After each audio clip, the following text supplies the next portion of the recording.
نحمده ونستعينه ونستغفره ونعوذ بالله من شرور أنفسنا ومن سيئات أعمالنا من يهده الله فلا مضل له من يضلل فلا هادي له وأشهد أن لا إله إلا الله وحده لا شريك له وأشهد أن محمدا عبده ورسوله أرسله بالحق بشيرا ونذيرا بين يدي الساعة من يطع الله ورسوله فقد رشد ومن يعصهما فقد غوى فإنه لا يضر الله شيئا ولا يضر إلا نفسه أما بعد فإن خير الحديث كتاب الله وخير الهدى هدى محمد صلى الله عليه وسلم وشر الأمور محدثاتها وكل محدثة بدعة وكل بدعة ضلالة وكل ضلالة في النار.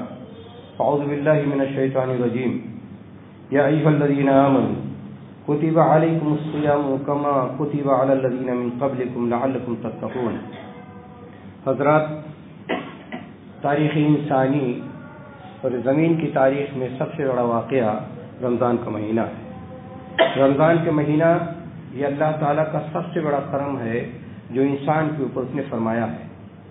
رمضان کے مہینے میں انسان کی ٹائمنگ بدل جاتی ہے، انسان کے سونے جاگنے کا طریقہ بدل جاتا ہے، انسان کے کھانے پینے رہنے سے کا انداز بدل جاتا ہے، پورا سسٹم بدل جاتا ہے.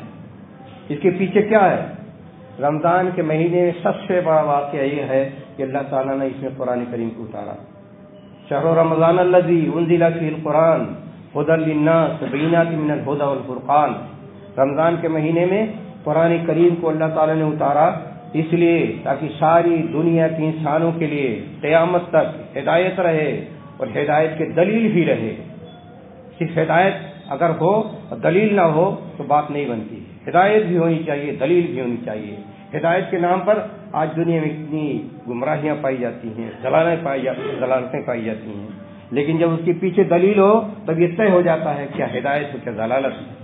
تو سب سے بڑا کرم اللہ تعالیٰ کا انسان کے اوپر یہی ہوا کہ اس نے رمضان کے مہینے میں انسان کو ہدایت کا ذریعہ دیا، ہدایت کی دلیل عطا فرمائی اور مقصد بھی بتا دیا کہ رمضان کا مہینہ اس لیے آیا ہے تاکہ تم نیک بن جاؤ، تاکہ تم منتقی بن جاؤ، تاکہ تم شکر گزار بن جاؤ، تاکہ تم اللہ کی کبریائی کو بیان کرنا سیکھ لو.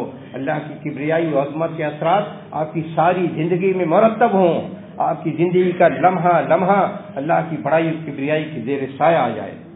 تو سب سے بڑا واقعہ دنیا میں انسان کے ذریعے جو واقعات رونما ہوتے ہیں، شر ہوتا ہے، فساد ہوتا ہے، لڑائیاں ہوتی ہیں، قتل و خونریزیاں ہوتی ہیں، لیکن اللہ تعالیٰ نے رمضان کا مہینہ دیا اور اس کو اس طرح سجا دیا، بنا دیا. فرمایا جنت کے سارے دروازے کھول دیے جاتے ہیں، جہنم کے سارے دروازے بند کر دیے جاتے ہیں. یہ کوئی معمولی واقعہ ہے؟ جنت و جہنم کیا ہے؟ جنت کے بارے میں اللہ تعالیٰ نے بیان فرمایا کہ سارے آسمانوں کو، سارے زمینوں کو پھیلا دو تو صرف جنت کی جو چوڑائی ہو سکتی ہے اس کے برابر ہو سکتی ہے. کتنا بڑا واقعہ ہے. تو رمضان کے مہینے میں جنت کے سارے دروازے کھول دیے جاتے ہیں اور جہنم کے سارے دروازے بند کر دیے جاتے ہیں. یہ کوئی معمولی واقعہ ہے؟ جتنا انسان پوری زندگی میں تاریخ عرضی میں جو کچھ واقعات ہو سکتے ہیں، اچھائی کے، برائی کے اور تبدیلیوں کے، انقلابات، اس سے بڑا واقعہ ہے یہ.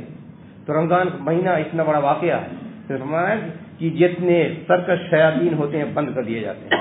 کیوں بند کر دیے جاتے ہیں؟ کوئی پتہ ہے کتنے سرکش شیاطین ہیں؟ یا کسی ایک شیطان کو کوئی باندھ سکتا ہے؟ یہاں جن بھوت اگر ستاتا ہے تو ناٹک کیا جاتا ہے کہ اس کو باندھ دیا، اس کو جلا دیا، ایک پریشان کیا رہتا ہے. لیکن سارے سرکش شیاطین کو رمضان کے مہینے میں باندھ دیا جاتا ہے.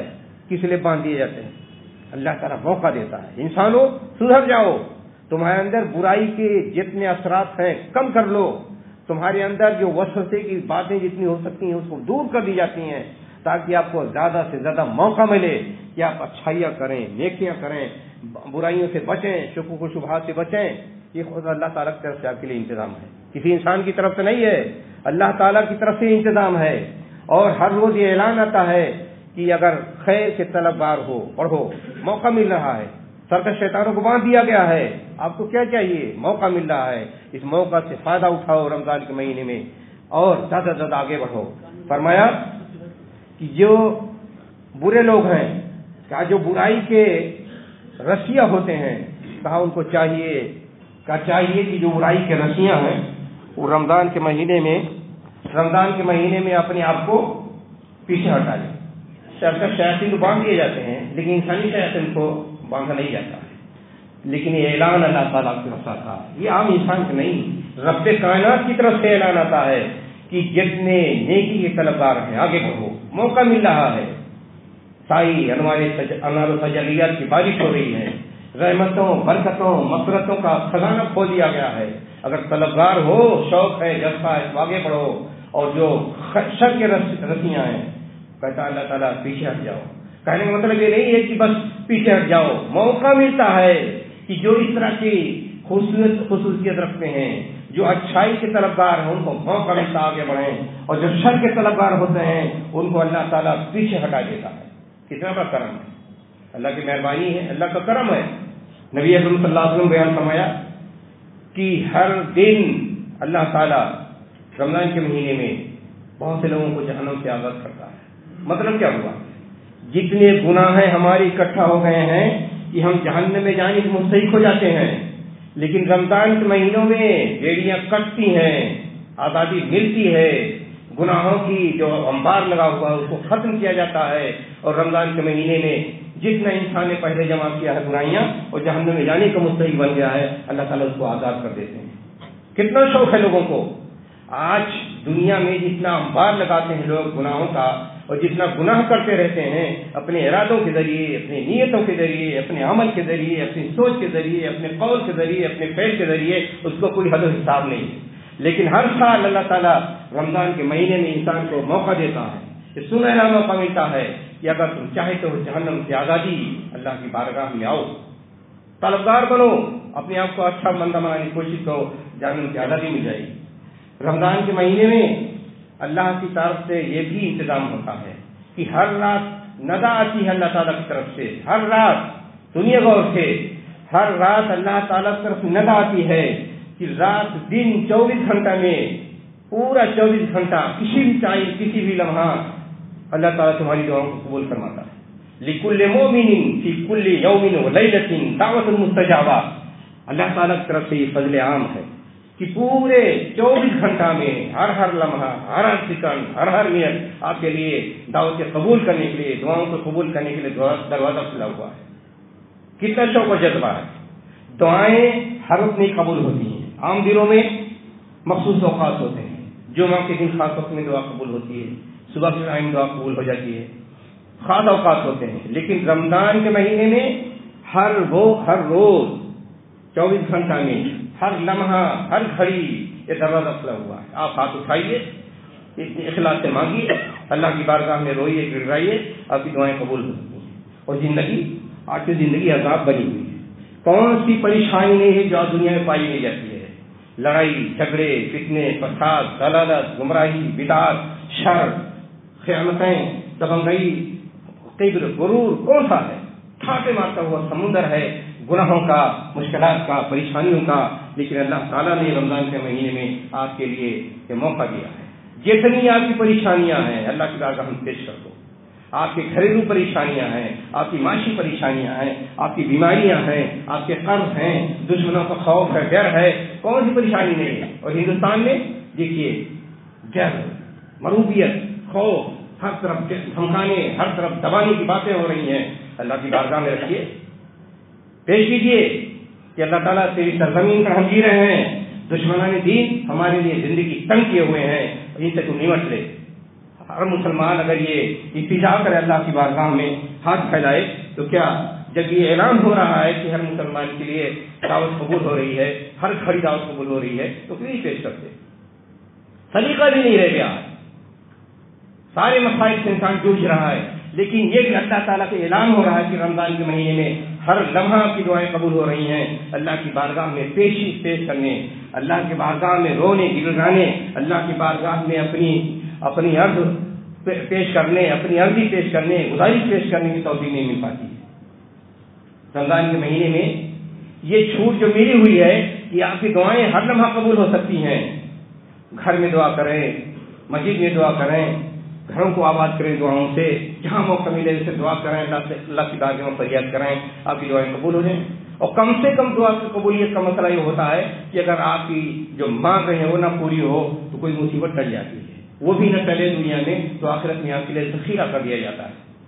تو کوئی دعا ہاتھ اٹھے اور دل سے انسان کی دعا نکلے تو اللہ تعالیٰ تو رائے گا نہیں جاتی، قبول ہوتی ہے۔ اور دنیا میں سب سے آسان کام دعا کرنا ہے، کسی حالت میں دعا کر سکتے ہیں، لیٹے بیٹھے چلتے پھرتے کسی وقت میں بھی دعا کر سکتے ہیں۔ دعا کے لیے نہ کوئی قید ہے نہ شرط ہے، شرط یہی ہے دعا کی قبولیت کے لیے کہ آپ شرک نہ کرتے ہوں، آپ بدعت نہ کرتے ہوں۔ یہ اللہ تعالیٰ کی طرف سے انعام ہے، یہ انعام سے ہم کتنا ثواب حاصل کرتے ہیں، اس موقع پر ہم کتنا فائدہ اٹھاتے ہیں، یہ سوچنے کی چیز ہے۔ رمضان کے مہینے میں ہر مسلمان کی خواہش ہونی چاہیے کہ جتنی بھی مصیبتیں، جتنی بھی پریشانیاں ہماری اکٹھا ہو گئی ہیں، سب کچھ اللہ کے سامنے پیش کرتے ہیں، سب کچھ اللہ کے سامنے رکھ دیں کہ ہماری پریشانیاں ہیں۔ تو وہ ہر رات کو تیرا اعلان ہے کہ دعائیں قبول کرتا ہے، ہماری دعا قبول فرما لے۔ رمضان کے مہینے میں کتنی برکتیں ہیں، کتنی رحمتیں ہیں، اس کا کوئی اندازہ کر سکتا ہے؟ سب سے بڑا مسئلہ یہ بھی ہے کہ اللہ تعالیٰ فرماتے ہیں کہ ہر عمل جو انسان کرتا ہے اس کو بدلہ ملتا ہے، اور 10 سے 70 اور 70 سے 700 تک وہ نیکی پا سکتا ہے، لیکن رمضان کے مہینے میں کوئی شمار خطاب نہیں، جتنا اللہ تعالیٰ چاہے دے دے۔ وَالصَّوْمُ لِي وَأَنَا أَجْزِي بِهِ، بندہ روزہ میرے لیے رکھتا ہے اور خصوصی طور پر اس کا بدلہ میں دیتا ہوں۔ اس کی تفصیل اور اس کی شرح یہ بیان کی جاتی ہے کہ بھئی ہر چیز کا بدلہ اللہ تعالیٰ ہی دیتا ہے۔ تو کہنا یہ کہ دوسرے دنوں میں اعمال کی جو نیکیاں ملتی ہیں وہ 10 سے لے کر کے 700 تک مل سکتی ہیں، لیکن رمضان کے مہینے میں کوئی حد و حساب نہیں ہے۔ اللہ تعالیٰ کتنا انسان کو دے دے، کتنا نواز دے، یہ اس کی طرف سے اعلان ہو رہا ہے۔ روزہ کے بارے میں رسول اکرم صلی اللہ علیہ وسلم نے بیان فرمایا کہ قیامت کے دن جس طرح انسان کی نماز انسان کے لیے شفاعت کرے گی، قرآن کریم اگر انسان نے پڑھا ہے قرآن کریم انسان کے لیے شفاعت کرے گا، اسی طرح روزہ بھی شفاعت کرے گا اپنے روزہ رکھنے والوں کے لیے۔ تو کہے گا اللہ تعالیٰ یہ بندہ روزہ رکھا تھا، تیری خاطر روزہ رکھا تھا، ہماری سفارش کو معاف فرما دے۔ تو انسان گویا اگر روزہ رکھتا ہے اور ایمان و احتساب کے ساتھ، اجر کی امید میں، خشوع و خضوع کے ساتھ، اخلاص کے ساتھ، تو گویا ایک سفارشی بھیج رہا اللہ کی بارگاہ میں، قیامت کے دن کھڑا ہو کر کے روزہ آپ کے لیے سفارش کرے گا۔ اور وہاں ساری دنیا کا سونا جتنا ہے، غلط انسان اگر دینا چاہے اور وہ موقع ملے اور دے گا، پھر بھی ایک کو گناہ ختم نہیں کیا جائے گا۔ لیکن مسلمانوں کے لیے کتنی عنایتیں ہیں، کتنی رحمتیں ہیں، کتنی برکتیں ہیں۔ رمضان کے مہینے میں آپ جو عمل کرتے ہیں، رسول اکرم صلی اللہ علیہ وسلم نے بیان فرمایا من صام رمضان ایمانا واحتسابا غفر له ما تقدم من ذنبه، آدمی اگر روزہ رکھتا ہے، اللہ کی رضا کی خاطر روزہ رکھتا ہے، اخلاص سے روزہ رکھتا ہے، تو اس کے پچھلے گناہ جتنے معاف کر دیے جاتے ہیں۔ دوسری حدیث میں بیان فرمایا کہ آدمی اگر ایک روزہ رکھتا ہے تو اس کا اتنا بڑا مقام ہے، اتنا بڑا درجہ ہے کہ جہنم ان سے اتنی دور کر دی جاتی ہے جتنا 70 سال انسان چل کر پہنچے، اتنی دور جہنم کر دی جاتی ہے۔ دوسری حدیث میں ہے رسول اکرم صلی اللہ علیہ وسلم نے بیان فرمایا کہ یہ آدمی جب روزہ رکھتا ہے تو روزے دار کے درمیان اور جہنم کے درمیان ایک گڈھا حائل ہو جاتا ہے، جو اتنا وسیع ہوتا ہے جس کو 70 سال چل کر کے اس کو طے کیا جا سکتا ہے۔ اتنے فضائل ہیں۔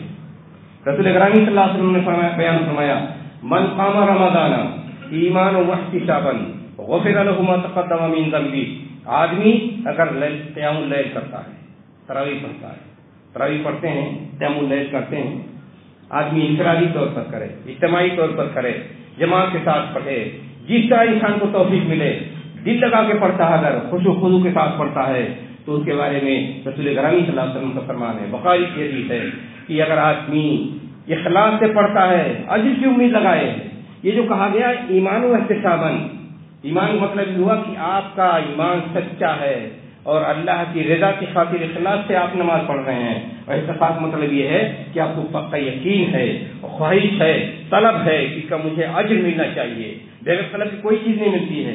انسان اگر غفلت سے پڑھتا ہے، روانے میں پڑھتا ہے، کھیل کود میں پڑھتا ہے، فیشن کی طرف پڑھتا ہے، یہ کہ چلا آیا گروپ کے ساتھ پڑھ لیا، تو اس میں دم نہیں. دم یہ ہے کہ شعور کے ساتھ، اذعان کے ساتھ، اللہ کی خواہش، اللہ سے طلب اور فریاد کے ساتھ لو لگائے، تب جا کر کے اس میں جان آتی ہے اور پھر اس کا اجر ملتا ہے، اس کا ثواب ملتا ہے. اور ثواب یہ ہے کہ پچھلے جتنے گناہ معاف کر دیے جاتے ہیں. رسول کریم صلی اللہ علیہ وسلم نے بیان فرمایا کہ من قام لیلۃ القدر ایمانا واحتسابا غفر له ما تقدم من ذنبه. لیلۃ القدر میں اگر آدمی قیام کرتا ہے، جاگتا ہے، عبادت کرتا ہے، تو اس کا بھی یہی ثواب ہے کہ پچھلے جتنے گناہ معاف کر دیے جاتے ہیں. رمضان کے متعلق رسول کریم صلی اللہ علیہ وسلم نے بیان فرمایا کہ آدمی جب روزہ رکھتا ہے تو ایک رمضان سے دوسرے رمضان کے درمیان جتنے گناہ سے معاف کر دیے جاتے ہیں. یہ معافی تلافی کون کرتا ہے؟ ایک دنیا میں انسان کے پاس کتنا یارا ہے، کتنا دم خم ہے. اگر کسی سے ناراض ہو گیا تو کسی معاف کرنے کے لیے اس کے پاس ہمت حوصلہ نہیں ہوتی. ہمیشہ بگڑا ہوا، ناراض، کسی طرح معاف کرنے کے تیار. اور یہاں ساری دنیا میں جتنے بسنے والے مسلمان ہیں، 2 بلین مسلمان بسنے والے ہیں، اور اگر اللہ کی بارگاہ میں آئیں، جھکیں اور عزت و نیاز کے ساتھ آئیں، تواضع کے ساتھ آئیں، انکسار کے ساتھ آئیں، تو اللہ سب کے گناہ معاف کر سکتا ہے. اتنی بڑی وسعت ہے، اتنا بڑا کرم ہے، اتنا بڑی عنایت اللہ تعالیٰ کی اپنے بندوں پر. اگر اس مہینے میں بھی انسان اپنے آپ کو اس لائق نہ بنا پائے کہ اللہ کی اجر کا، مغفرت کا مستحق بن سکے، تو اسے بڑا بدنصیب کون ہے؟ اسی لیے رسول کریم صلی اللہ علیہ وسلم نے بیان فرمایا 3 انسان بڑے بدنصیب ہوتے ہیں، جس میں سے یہ بھی ہے کہ آدمی رمضان کا مہینہ پائے اور اپنی گناہوں کی معافی تلافی نہ کرا پائے. اللہ تعالیٰ سے ان کی بارگاہ میں اپنے گناہوں کی معافی نہ کرا سکے، مغفرت نہ کرا سکے، تو وہ سب سے بدنصیب انسان ہے. اور سوچئے، غور کیجئے کہ اتنی عنایتیں ہیں، اتنی مہربانیاں ہیں، اجر کی بارش ہو رہی ہے، رحمت کی بارش ہو رہی ہے، مغفرت کی بارش ہو رہی ہے، جہنم سے آزادی مل رہی ہے، ہر طرف انبار لگ رہے ہیں گناہوں کے، برکھا ہو رہی ہے. اس کے باوجود اگر انسان بدنصیب ہے وہ اپنے آپ کو اس لائق نہ بنا سکے کہ جتنے فضائل ہیں، جتنی برکات ہیں، جتنی مہربانیاں ہیں، جتنی رحمتیں ہیں، جتنی مغفرتیں ہیں، اسے اپنے دامن کو بھر نہ سکے، تو اسے بڑا بدنصیب کون ہو سکتا ہے؟ رمضان کے مہینے میں ہر مرد، عورت، بچے، بوڑھے کو چاہیے کہ جتنا اللہ کے عنایتیں ہیں، جو رحمت و مغفرت کی بارش ہو رہی ہے، اپنے آپ کو سیراب کر لے، اپنے آپ کو صاف ستھرا بنا لے، اپنے آپ کو نیک بنا لے، اپنے آپ کو درست کر لے جائے. رمضان کے مہینے میں ہم روزہ رکھتے ہیں، افطاری کرتے ہیں، سحری کرتے ہیں. سحری کے بارے میں بیان فرمایا تسحروا فإن فی السحور برکہ. سحری کھاؤ، سحری کا کھانا برکت کا کھانا ہوتا ہے. کئی حدیث میں بیان فرمایا، رسول اکرم صلی اللہ علیہ وسلم کہا آؤ سحری کھاؤ، یہ برکت کا کھانا ہے. فرمایا ان الملائکۃ یصلون علی من یتسحرون، کہ جو لوگ سحری کھاتے ہیں اللہ کے فرشتے اس پر دعا، اس کے لیے دعا کرتے ہیں، دعا کو ہوتے ہیں. سحری کھانا کوئی معمولی کام نہیں.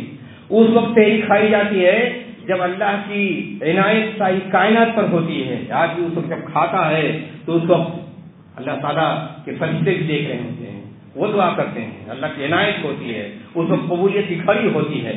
تو فرمایا سحری کھاؤ. یہ کوئی معمولی مسئلہ نہیں ہے، یہ پہچان ہے ایک مسلمان کے روزے کا اور دوسروں کے روزے کا. رسول اکرم صلی اللہ علیہ وسلم نے بیان فرمایا ہمارے یہود کے یا دوسرے لوگوں کے روزے میں فرق یہی ہے کہ ہم سحری کھاتے ہیں، سحری نہیں کھاتے ہیں. سحری کھانا شعار اسلام ہے، اسلام کی پہچان ہے، دوسروں سے ہماری شناخت متعین ہوتی ہے کہ ہم مسلمان ہیں. تو سحری کھانا سب سے بڑا، بہت بڑا واقعہ ہوتا ہے. سحری کھانا چاہیے، اس کو ہلکے میں نہیں لینا چاہیے. ارے ہم تو روزہ رکھ لیں گے، کیا ضرورت کھانے کی. یہ کاہلی کی دلیل ہوتی ہے، غفلت کی دلیل ہوتی ہے. اسلام کی جو شعار ہے اس کو نہ سمجھنے کی دلیل ہوتی ہے. اور جو برکت کیا ہے؟ برکت کوئی اندیکھی چیز نہیں. برکت کوئی محسوس یہ نہیں ہے کہ آپ کے سامنے نظر آئے. برکت یہ ہے کہ غیر محسوس طور پر آپ کی روزی میں، آپ کی زندگی میں، آپ کے اعمال میں، آپ کے آل اولاد میں اس کے اثرات ظاہر ہوتے ہیں. خیر ہی خیر پھیل جاتا ہے. آپ محسوس کر سکتے ہیں، لیکن کہ مادی طور پر اس کو دیکھ لینا یہ ہمارے بس میں نہیں ہوتا ہے. تو برکت یہ چیز ہوتی ہے. برکت سے بسا اوقات انسان کی زندگی سدھر جاتی ہے. برکت سے بسا اوقات انسان کی روزی میں اتنا استقلال آ جاتا ہے. برکت سے بسا اوقات انسان کی فیملی میں صلح صفائی آ جاتی ہے، آپس میں محبت قائم ہو جاتی ہے. برکت سے انسان کو سماج و معاشرہ سدھر سکتا ہے. برکت یہ اللہ تعالیٰ کی انعام ہوتا ہے. برکت اللہ تعالیٰ سے کرم ہوتا ہے. برکت جب نازل ہوتی ہے سارے انسان سیراب ہوتے ہیں، ان کے دل و دماغ کی صفائی ہو جاتی ہے. تو رمضان کے مہینے میں اگر سحری کھائیں اور 3 دن اللہ کی برکتیں شامل حال ہوں، اللہ کے فرشتے آپ کے لیے دعا کریں، بتاؤ یہ دولت یہ نعمت کہاں سے لائیں گے؟ ہے کسی کی مصیبت؟ ساری دنیا کے مسلمان اکٹھا ہو جائیں اور کہیں یہ برکت ہم حاصل کر سکتے ہیں؟ لیکن اللہ کا کرم ایک خاص ہے کہ فرشتے بھی دعا کریں کہ دن آپ کے لیے اللہ کی عنایت بھی ہو اور کھانا برکت کا بن جائے۔ وہی کھانا جو عام دنوں میں کھائیں وہ رحمت بھی بن سکتا ہے، لیکن سحری کا جو کھانا ہوتا ہے جو تیار کر کے رکھتے ہیں، جو خواتین رکھتی ہیں، اس کی کتنی عظمت ہے، کتنی بڑائی ہے، وہ کتنی اچھائی ہے۔ فرمایا کہ جب تک مسلمان سحری میں تاخیر کریں گے، افطاری میں جلدی کریں گے، خیر میں رہیں گے۔ سحری کو تاخیر کرنی چاہیے، یہ نہیں 2 گھنٹہ پہلے کھا کر سو جائیں۔ وقت بھی بتا دیا، یہ سب چھوٹی چھوٹی چیزوں کو جو اللہ کے رسول نے بتایا، کسے بتایا ہے؟ تاکہ آپ کی زندگی میں نظم و ضبط آئے، تاکہ آپ کی طبیعت ضابطہ پسند بن جائے، تاکہ آپ اللہ کے حکم کے بندے بن جائیں، تاکہ اسی چیز سے سیکھیں کہ ہماری سوچ کیسی ہونی چاہیے، ہمارے تصرفات کیسے ہونے چاہیے، زندگی میں ہماری چلن کیسے ہونی چاہیے، ہماری عادتیں کیسی ہونی چاہیے۔ اس لیے ساری چیزیں بتائی گئی ہیں، ورنہ بھائی سحری کھاؤ عام طور پہ ہی کسی وقت کھا لو، لیکن اتنا جوڑ دیا گیا اس کو، دین کی شناخت بنا دیا گیا، شعار بنا دیا، برکت کی بات بنا دی گئی، فرشتوں کی دعائیں مل رہی ہیں، اللہ کی برکت نازل ہو رہی ہے، اور یہ کہ تاخیر سے کھاؤ۔ رسول گرامی صلی اللہ علیہ وسلم کے سحری کھانے اور فجر کی نماز پڑھنے کے درمیان وقفہ اتنا ہوتا تھا جیسے کوئی 50 آیتیں پڑھ لے، اتنا وقفہ ہوا کرتا تھا۔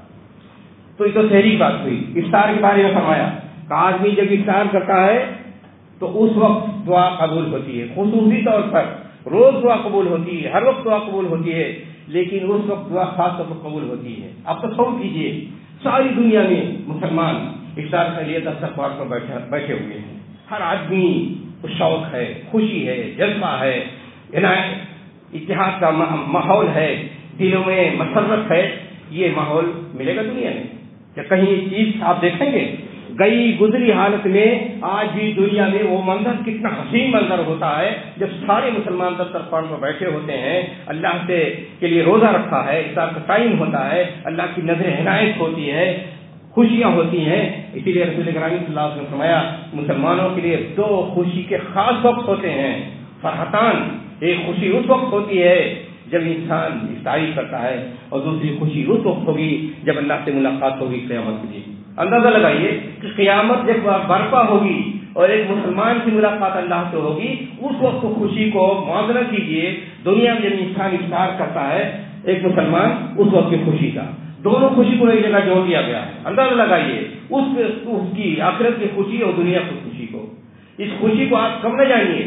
یہاں تو سکون کے لیے ناٹک کرتے لوگ خاموشی سے کھڑے ہوتے ہیں، 1 سیکنڈ 2 سیکنڈ، اور یہاں رسول گرامی صلی اللہ علیہ وسلم نے جو اللہ تعالیٰ نے جو موقع فراہم کیا ہے کہ ایک مسلمان روزہ رکھتا ہے، اسی ایک ٹائم میں ساری دنیا کے مسلمان دسترخوان پر بیٹھے ہوئے ہیں، اللہ کی طرف لو لگی ہوئی ہے، دعائیں قبول ہو رہی ہیں، اللہ تعالیٰ عنایت کر رہا ہے، مسرت، فرحت، شادمانی پھیلی ہوئی چاروں طرف۔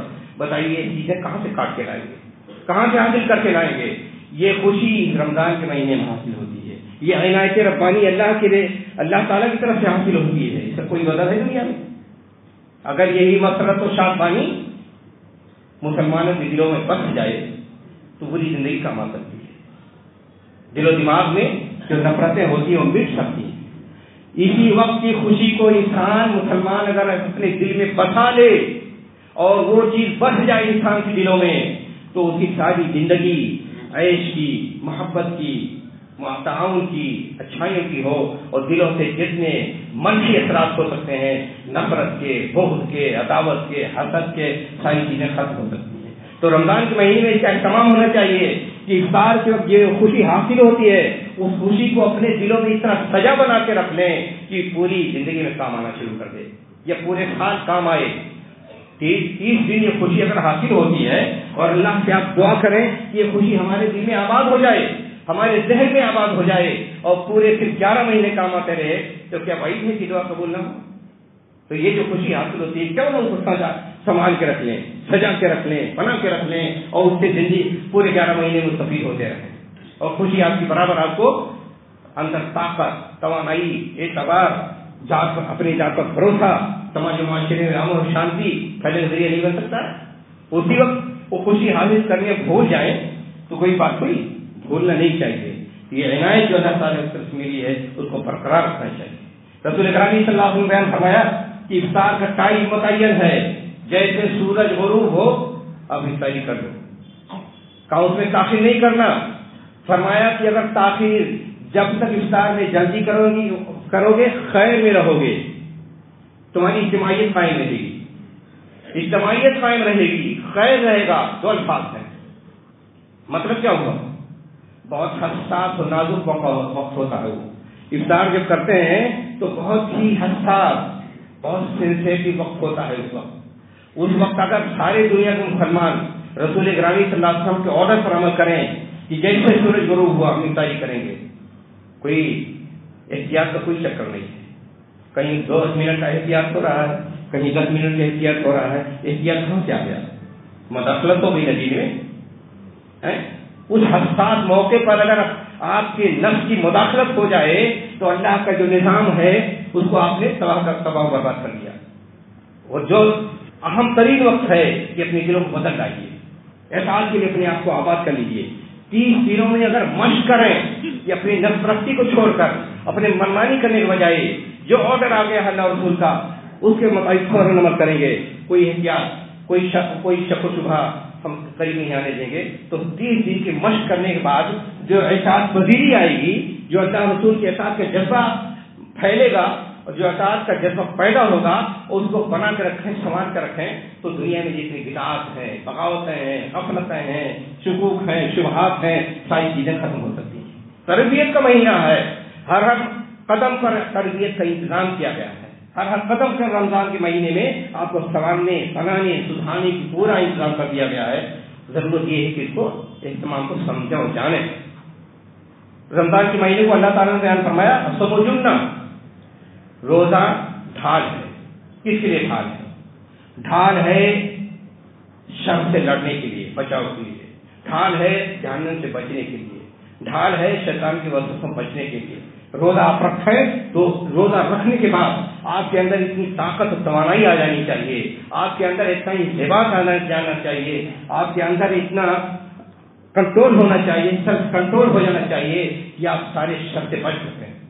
30 دن روزہ اگر آپ رکھتے ہیں اور 30 دن کی ٹریننگ اور تربیت کا نتیجہ یہ بن جائے کہ آپ کے اندر طاقت و توانائی آ جائے کہ آپ شر سے بچ سکیں, برائیوں سے بچ سکیں, شکوک و شبہات سے بچ سکیں, شر پر عمل کرنے والی چیزوں سے بچ سکیں, جہنم سے بچ سکیں, جنت میں جانے کے لیے آپ کے اندر خوب پیدا ہو جائے, تو یہ ٹریننگ آپ کے اندر ہونی چاہیے. تو یہ اب صوم الجنہ کا مطلب یہی ہے کہ روزہ ڈھال ہے, آپ کو بچائے گا شر سے, اشرار سے, برے لوگوں سے, بدعات سے, خرافات سے, نظم و ضبط. رمضان کا مہینہ اس لیے آیا ہے کہ پورے سماج کو, معاشرے کو, فرد کو, سب کو نکھار دیا جائے, بنا دیا جائے, آپ ایک شائستہ, ایک مہذب انسان بن جائیں. رسول اکرم صلی اللہ علیہ وسلم نے فرمایا رمضان کا مہینے آئے تو آدمی فلا یرفث ولا یسخب, آدمی کو کوئی بھی غلط بات, غلط کام نہیں کرنا چاہیے. بے شرمی اور بے حیائی کی جتنی بات و کام ہونا چاہیں اسے رک جانا چاہیے, اور کہا شور ہنگامہ نہیں کرنا چاہیے. اب دونوں اندازہ لگائیے, آدمی آج گفتگو کرتا ہے, زیادہ تر جنسیاتی باتیں کرتا ہے, آدمی دیکھتا ہے یہ جو ہر ایک کے ہاتھ میں موبائل موجود ہے اس میں کتنی بے حیائی کی باتیں ہوتی ہیں, بے حیائی کام ہوتے ہیں. رمضان کے مہینے میں سب کچھ رک جانا چاہیے, بند ہو جانا چاہیے. تو رمضان کا مہینہ اس لیے آیا ہے تاکہ آپ کے عادات کی ترتیب ہو جائے, آپ کے طور طریقوں کو درست کر دیا جائے, آپ کی سوچ کو درست کر دیا جائے, آپ کے اخلاق کو درست کر دیا جائے, آپ کے چلن, گفتگو, طور طریقوں کو درست کر دیا جائے, آپ کے پہناوے کو درست کر دیا جائے, آپ کے چہرے مہرے کو درست کر دیا جائے. رمضان کا مہینہ اس لیے آیا ہے. یہ 2 لفظ کافی ہیں اس کے لیے. 2 لفظ جو حدیث میں آئے ہوئے ہیں فلا یرفث ولا یسخب کا مطلب یہی ہے کہ آپ مہذب بن جائیں, شائستہ بن جائیں, اچھے بن جائیں, غلط کام سے بچ جائیں, غلط طریقوں سے بچ جائیں, جتنی برائیاں ہوتی ہیں اس سے بچ جائیں. 2 لفظ سب کے لیے کافی ہے. یسخب کی بات دیکھ لیجیے, شور ہنگامہ. مسلم سماجی معاشرے میں بھی چلے جائیے, شور ہنگامہ. نئی نسل ایسے پروان چڑھ رہی ہے جن کو ان کو آزاد چھوڑ دیا گیا کہ خود چلاؤ. رمضان کے مہینے میں سب پر پابندی ہونی چاہیے کہ اپنے بچوں کو سنبھال لیں کہ رمضان کا مہینہ ہے, چلاؤ نہیں, شور نہیں مچاؤ, مہذب بن جاؤ, شائستہ بن جاؤ, گالی گلوچ چھوڑ دو, لڑنا جھگڑنا چھوڑ دو. رسول اکرم صلی اللہ علیہ وسلم نے فرمایا کہ رمضان کے مہینے میں اگر آپ سے کوئی جھگڑا کرے, لڑنے کے لیے آئے, آپ کے اوپر زیادتی کرنا چاہے تو آپ کہیں عیسائی میں روزے دار ہوں. روزے دار ہونے کا تقاضا یہ ہے کہ ہم نہ لڑائی کے قریب جائیں گے نہ جھگڑوں کے قریب جائیں گے. رمضان کا مہینہ اس لیے آیا ہے تاکہ مسلم سماج و معاشرے کو، مسلم فرد کو، بچوں کو، عورتوں کو، بوڑھوں کو، سب کو مہذب بنا دے، بااخلاق بنا دے، شائستہ بنا دے، تہذیب والا بنا دے. آپ کی گلی کوچے بھی مہذب بن جائے، آپ کا گھر بھی مہذب بن جائے، آپ کے راستے بھی مہذب بن جائے. ہر بچہ، ہر سب جان لے کہ ایک مومن کی حیثیت سے رمضان کے مہینے میں میرے لیے خبر نہیں ہے. چیخیں، چلائیں، شور مچائیں، لڑیں، جھگڑیں، لوگوں کی غیبت، لوگوں کی برائیاں بیان کریں، گالی گلوچ دیں، ان سب پر مکمل پابندی ہونی چاہیے. رسول اکرم صلی اللہ علیہ وسلم بیان فرمایا، اللہ تعالیٰ کہتے ہیں کہ جو آدمی روزہ رکھتا ہے لیکن اس کے باوجود جھوٹ بولنا، جھوٹ کے کام کرنے سے باز نہیں آتا ہے، تو ایسے آدمی کو بھوکا پیاسا رہنے کے لیے کہ مجھے کوئی ضرورت نہیں ہے. یہ اعلان ہوتا ہے کس لیے؟ تربیت کے لیے. رمضان کا مہینہ تربیت کا مہینہ ہے. رمضان کا مہینہ اس لیے ہے تاکہ ہر فرد سدھر جائے، ایک مومن بن جائے، اس کی شناخت بن جائے. جس طرح بگڑا ہوا ہے، بکھرا ہوا ہے، ٹوٹا ہوا ہے سماج، معاشرہ، لوگ، بچے، عورتیں کا رمضان کا مہینے اس لیے آپ کی اپنے آپ کو ریفارم کر لو، اپنے آپ کو درست کر لو، اپنے آپ کو سیدھا بنا لو، اپنے آپ کو اچھا بنا لو، اپنے آپ کو شائستہ بنا لو، اپنے آپ کو نیک بنا لو، ایک بہتر انسان بن جاؤ. رمضان کا مہینہ آیا ہے تاکہ آپ کو ایک بہتر انسان بنا دیا جائے، مثالی انسان بنا دیا جائے، کیریکٹر والا انسان بنا دیا جائے. آپ کا اللہ پر بھروسہ ہو، ایک دوسرے کے لیے خیر خواہی کا جذبہ پیدا ہو جائے. رمضان کا مہینہ اس لیے آیا ہے کہ آپ دوسروں کے دکھ و درد کو محسوس کریں. سماج معاشرے میں رہتے ہوئے کون آدمی دکھی نہیں؟ غریب بھی دکھی ہے، مالدار بھی دکھی ہے، پیسے والا بھی دکھی ہے، نادار بھی دکھی ہے، چھوٹا بھی دکھی ہے، بڑا بھی دکھی ہے. آج زندگی دکھی تو بنتی چلی جا رہی ہے، زندگی عذاب بنا ہوا ہے. اس کو کیسے درست کریں گے؟ رمضان کا مہینہ اس لیے آیا ہے کہ آپ کے اندر اجتماعی شعور پیدا ہو، سوشل سینس پیدا ہو، آپ کے اندر ایک دوسرے کے دکھ درد کو محسوس کرنے کی صلاحیت پیدا ہو جائے. آپ سمجھیں کہ دنیا میں ہم تنہا نہیں جیتے ہیں، غریب بھی جیتے ہیں، مسکین بھی جیتے ہیں، محتاج بھی جیتے ہیں، جو ایسے بھی جیتے ہیں جن کو رات میں کھانا میسر نہیں ہے، جن کو بستر میسر نہیں ہے، جو طرف رہے بیماری کی وجہ سے ہر قسم کی پریشانیاں موجود ہیں. اور رمضان کے مہینے میں چاہیے کہ محسوس کریں. اور اللہ کی مہربانی ہے کہ اس زمانے میں ہر آدمی بھی محسوس کرنا شروع کر دیتا ہے، لیکن یہ کہ ہونا چاہیے کہ یہ احساس زندہ رہے 11 مہینوں تک. آپ اس زمانے میں جتنا پٹور سکتے ہیں صلاحیتیں، قوتیں، وہ سب پٹور لیں تاکہ 11 مہینے بھی کام آتی رہیں. جس طرح ایک رمضان کو اس طرح اس سے استفادہ کرنا چاہیے. رمضان کا مہینہ آیا ہے، یہ جتنی غفلتیں ہو سکتی ہیں چھوڑ کر کے ہر مسلمان کو چاہیے کہ اپنے جتنا خزانہ ملتا ہے اللہ تعالیٰ کی طرف سے حاصل کرنے کی کوشش کرے. ایک لمحہ بھی انسان اگر صحیح دل و دماغ کے ساتھ اپنے آپ کو ان رمضان کی فیوز و برکات سے حاصل کرنا چاہے، مستفید ہونا چاہے، وہ لمحہ بھی ایک انسان کے لیے کافی ہو سکتا ہے. اتنا بہترین چانس ملا ہوتا ہے کہ انسان چاہے تو اپنا سب کچھ سدھار سکتا ہے. رمضان کے مہینے میں انسان کی سیرت سدھر جائے، سماج سدھر جائے، معیشت سدھر جائے، معاشرہ سدھر جائے، تعلیم سدھر جائے، سوچ سدھر جائے، افکار و نظریات سدھر جائیں، عادات سدھر جائیں، طور طریقے سدھر جائیں. سارے امکان ہیں، سارے امکانات موجود ہیں. اور رمضان کا مہینہ اسی لیے ہے کہ ہر چیز کو سدھار ڈالو، کسی ایک چیز کو نہ چھوڑو. اور اتنی عنایت ہے اللہ تعالیٰ کی طرف سے کہ آپ جھک جائیں اللہ کی بارگاہ میں. جو غیر ممکن ہے وہ بھی ممکن ہو جائے گا، جو مشکل ہے وہ بھی آسان ہو جائے گا. اللہ نے فرمایا یرید اللہ بکم الیسر ولا یرید بکم العسر. رمضان کا مہینہ اس لیے بھی ہے تاکہ مسلمانوں کے لیے آسانی پیدا کر دی جائے. جتنی مشکلات ہیں سب ختم کر دی جائیں اور جتنی آسانیاں ہیں ساری آسانیاں فراہم کر دی جائیں. رمضان کے مہینے میں انسان کو تلاوت کرتا ہے. تلاوت آپ اللہ کی خاطر کرتے ہیں، اخلاص سے کرتے ہیں، ایک حرف پڑھتے ہیں اس کی تصنیف ملتی ہے. لیکن رمضان کے مہینے میں انگیز ثواب ملتا ہے. اگر آپ نے پڑھا الف لام میم 3 لفظ ہو گئے تو عام جنرل قاعدے کے مطابق 30 نیکیاں ملی. لیکن رمضان کے مہینے میں انگیز ثواب ملتے ہیں. تو رمضان کے مہینے میں تلاوت کیجیے، عبادت کیجیے، نوافل پڑھیے، دعائیں مانگیے، سب کا خیرات کیجیے. جتنے ذرائع ہیں نیکی کمانے کے لیے سارے ذرائع کو استعمال کیجیے. سب کو استعمال کر کے آپ خزانہ بٹور لیں اللہ تعالیٰ کی رحمتوں کا، ثواب کا، مغفرت کا. اور ثواب تو آپ جانتے ہیں، ثواب کسی نے دیکھا ہے؟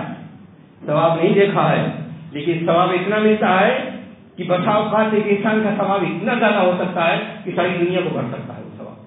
اسی طرح برائیاں بھی ہوتی ہیں, برائیاں اتنی زیادہ ہوتی ہیں کہ بس آپ کہتے ہیں ایک انسان کی برائیاں ساری دنیا کو بھر سکتی ہیں. تو ثواب و گناہ اندیکھی چیزیں ہیں. اگر اس کو دیکھا دیا جائے کہ ثواب کتنا ملتا ہے, گناہ کتنا ملتا ہے, تو دنیا میں کوئی کافر نہیں رہے گا, دنیا میں سارے مسلمان بن جائیں گے.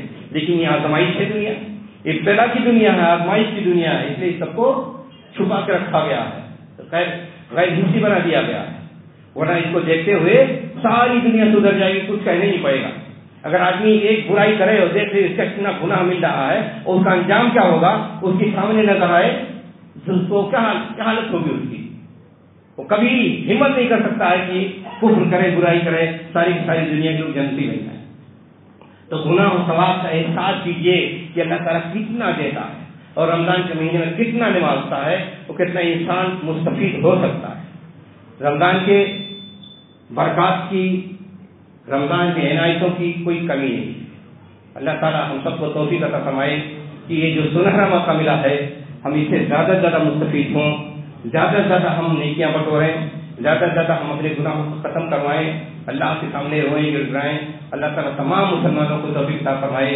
رمضان کے مہینے میں جتنی سہولتیں مل سکتی ہیں تمام دنیا کے مسلمانوں کو اللہ تعالیٰ سہولت عطا فرمائے.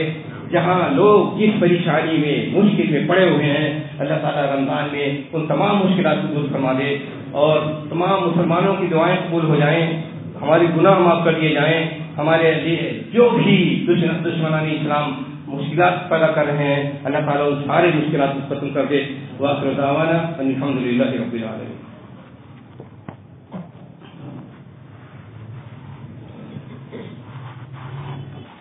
ان الحمد للہ نحمده ونستعینه ونستغفره ونعوذ بالله من شرور انفسنا ومن سیئات اعمالنا.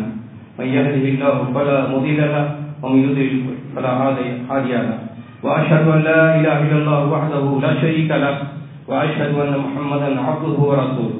ان الله وملائكته يصلون على النبي يا ايها الذين امنوا صلوا عليه وسلموا تسليما. اللهم صل على محمد وعلى ال محمد كما صليت على ابراهيم وعلى ال ابراهيم انك حميد مجيد. اللهم بارك على محمد وعلى ال محمد كما باركت على ابراهيم وعلى ال ابراهيم انك حميد مجيد. ان الصلاه تنهى عن الفحشاء والمنكر والبغي يعظكم لعلكم تذكرون. ولذكر الله تعالى اعلى واجل واتم والله اكبر.